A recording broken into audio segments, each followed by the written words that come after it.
I think it's pretty fair to say that competitive Overwatch has one of the largest and most active fan bases in all of eSports. Now I can already hear people laughing and typing "Overwatch dead game, lol" in the comments, but I'm serious. Is Overwatch gonna set any records and surpass Fortnite as the world's hottest new game anytime soon?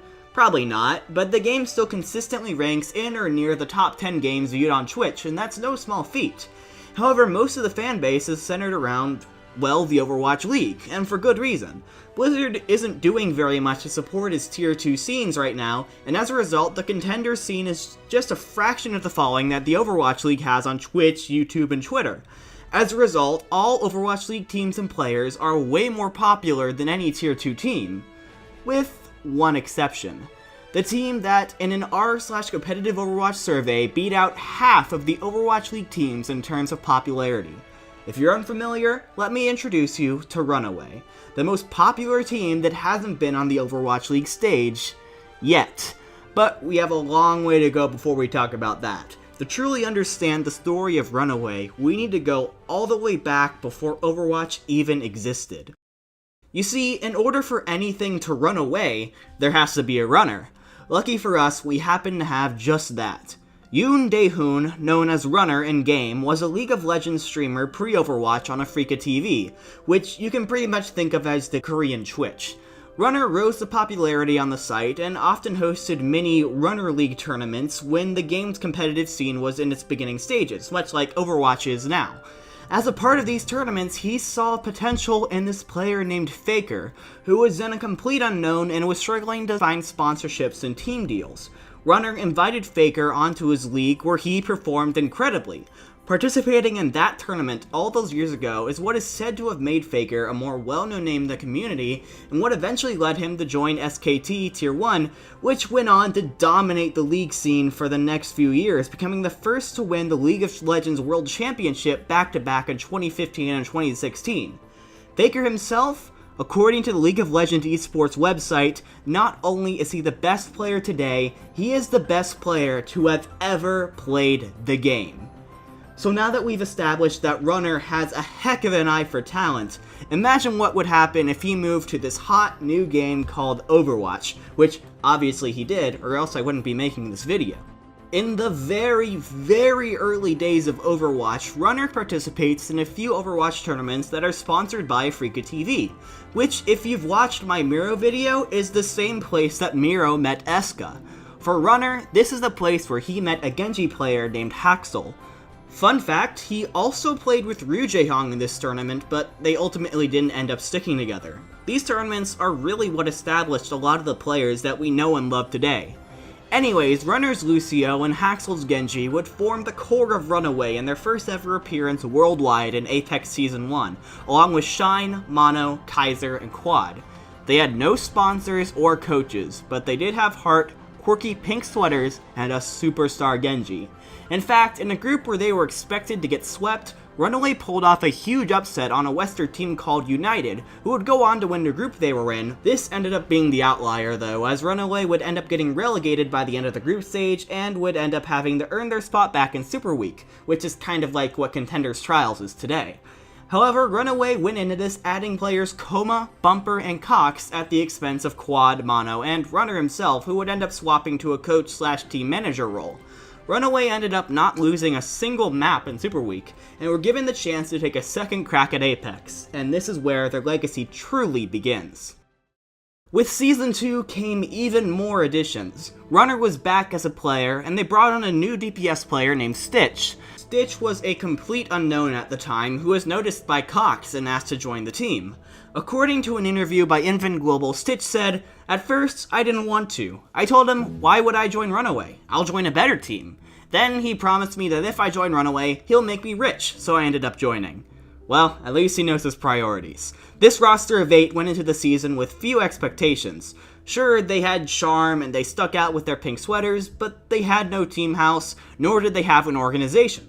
The closest thing that they had was Runner himself, along with his wife and fellow streamer Flowervin, who both used their streaming income to finance the team. However, it wasn't anywhere close to the funds being poured into the teams like Lunatic High, LW Blue, Envious, really any other team in this tournament. Now, a slight tangent for any of you who didn't watch Apex, here's a basic rundown of how it worked. 16 teams are split up into 4 groups of 4, and they would all play each other Swiss style. The top 2 teams in each group would move on to the second group stage, where 2 groups of 4 were added again in a double elimination bracket, again with the top 2 of each group competing in a playoff bracket for all the marbles. In the first round, Runaway was grouped with Kongdu Panthera, Fnatic, and Flash Lux. Flash Lux was bad. They had no chance and would only end up taking 1 map the entire stage. However, Runaway was able to pull off a 3-0 upset over Fnatic in order to advance. They were, however, 3-0'd by Kongdu Panthera.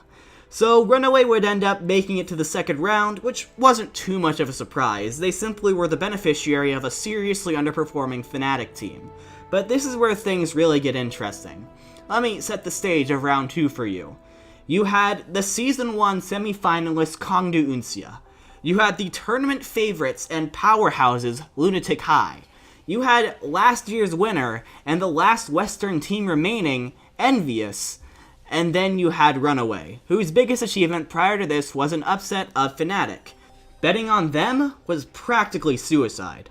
But according to the user Random Useless Tips on Reddit, Runaway made crucial switches in their roster, moving Cox to support and finalizing Stitch and Haxel as their DPS, with Kaiser and Bumper on the tanks, and Runner leading the team on Lucio. This unlocked the star power in this roster, and paired with Runner's leadership for a truly miraculous playoffs run.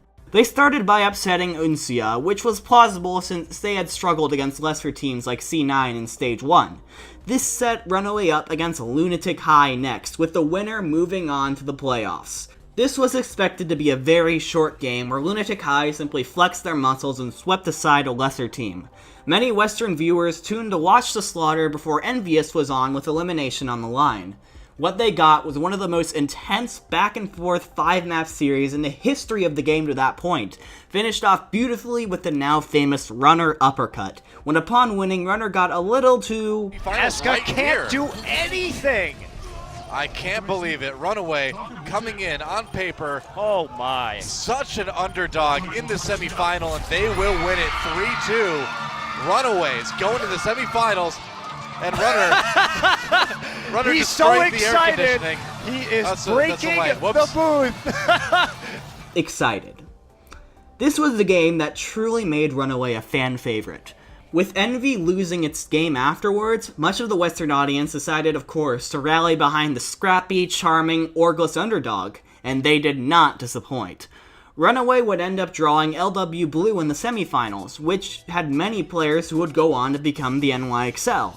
Once again, Runaway was counted out before the game even began. Sure, they upset Lunatic High, but they couldn't do it again, could they? Once again, Runaway proved all of them wrong, with yet another heart-pounding 5-map series capped off with what is now an immortal play, the Eye of the Kaiser.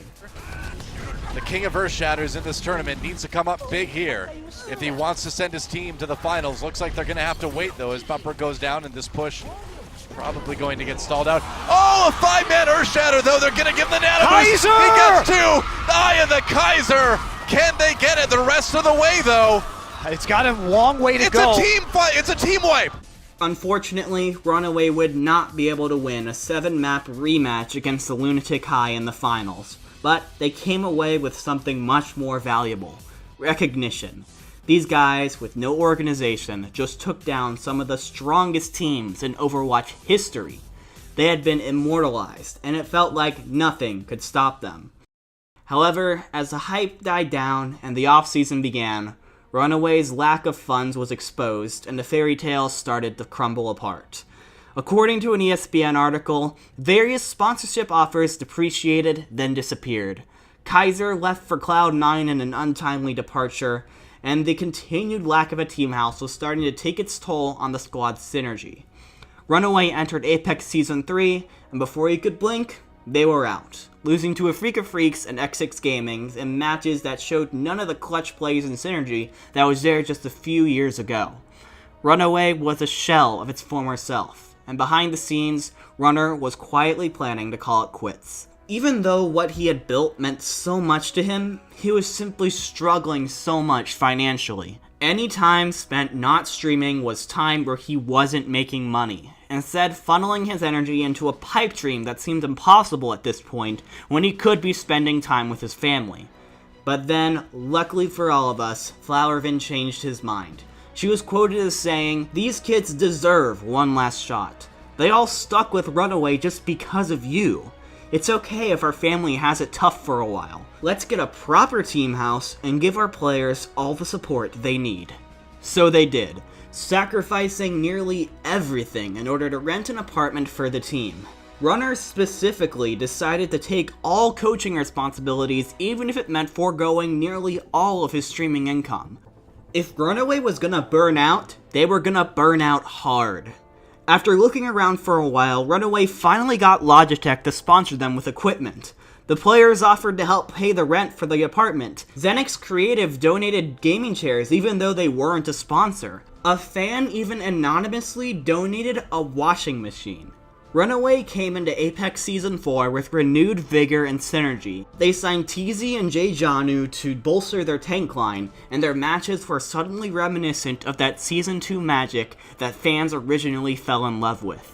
In fact, their Season 4 run was nearly identical to their Season 2 run. Runaway barely squeaked past Stage 1, took 2 5-map victories against X6 Gaming and GC Busan to advance to the semifinals, and would once again be stopped just 1 map short of a victory, losing 4-3 against GC Busan, a team that they had beaten earlier in the tournament. Throughout their Apex career, Runaway had captured the hearts of so many due to their talent and their charm. However, due to their poor performance in Apex Season 3, Runaway was unfortunately looked over when it came to the Overwatch League, and once again, Runaway entered a state of uncertainty as longtime member Cox left the team, and Runner, the linchpin of the entire organization, went off to serve in his mandatory 2 years of military service. Flowervin would once again step up to the plate and officially join the team as their manager, whereas before she was just kind of an unofficial team mom. With her managing the team by herself along with coach Yang Wang, Runaway entered the Korean Contenders scene. Due to their success in Apex Season 4 and the fact that most of the teams that were better than them ended up in the Overwatch League, Runaway seemed to finally find itself on stable footing as the Korean Overwatch scene transferred from Apex to Contenders. In Contenders Season 1, Runaway was a powerhouse, only losing 1 5-map series to 7, and making it all the way to the semifinals where they got taken out by X6 Gaming, who would go on to win the whole thing. Contenders Season 2, however, was the big one. This was the tournament that many organizations would look at when they were considering players for Overwatch League Season 2, and Runaway did not disappoint. They added on Seal Minsu and Slime, and even got Hureg shortly after he was cut by the London Spitfire. With this reinvigorated lineup, Runaway would hang with the best of them, the only flaw in their group performance being a 3-2 loss against Kongdu Panthera. Runaway really hit their stride in the playoffs, putting away MVP Space and Element Mystic, 2 talented teams in their own right, with relative ease. Then, it was a rematch against Kongdu Panthera in the finals, against a team that they had lost to earlier in the tournament, instead of having beaten earlier in the tournament. This was one of the most intense matches in recent memory. This wasn't a back and forth affair either. Panthera went out to a 3-1 lead in 5 maps after a tie in Anubis and a loss on Lijiang. However, due to a timely switch of Seal Minsu for Stitch and a lot of grit, Runaway was able to come back, take this 7th map set to an 8th map, and finally win their first major tournament. After years of Cinderella stories, hardships, and near misses, Runaway finally had a trophy, a championship to call their own. It was the culmination of years of hard work and sacrifice, and today, Runaway stands at the top, as one of the most popular Overwatch teams not just in South Korea, but the entire world. So, what happens now? It would be an absolute crime if the members of Runaway weren't in Overwatch League Season 2. Luckily for us, it looks like they will be. The most recent rumor is that the entire team will end up being picked up by the Vancouver Overwatch League organization, but these are obviously leaks and old leaks as well, so these are subject to change. As far as Runaway itself, as a brand, it was assumed by many that this would be the end. Runner and Flowervin would likely stay in Korea while their players moved on to Overwatch League, and Runaway would just kind of fizzle out. In a recent stream, Flowervin confirmed that these thoughts were going to her mind, saying that up until just a few days ago, people were telling her to quit while she was ahead. You've won Contenders, you've won the next cup, you've done all you can. But she confirmed that Runaway as a brand would continue on, and they were even holding open tryouts for players over 4400 SR and 18 years of age. While Runaway may never end up having the success that they had before, they are a continuous reminder that to become an esports star, you don't need fancy sponsorships and huge organizations backing you. You can make it with a lot of determination.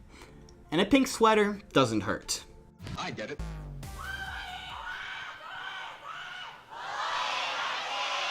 What in the...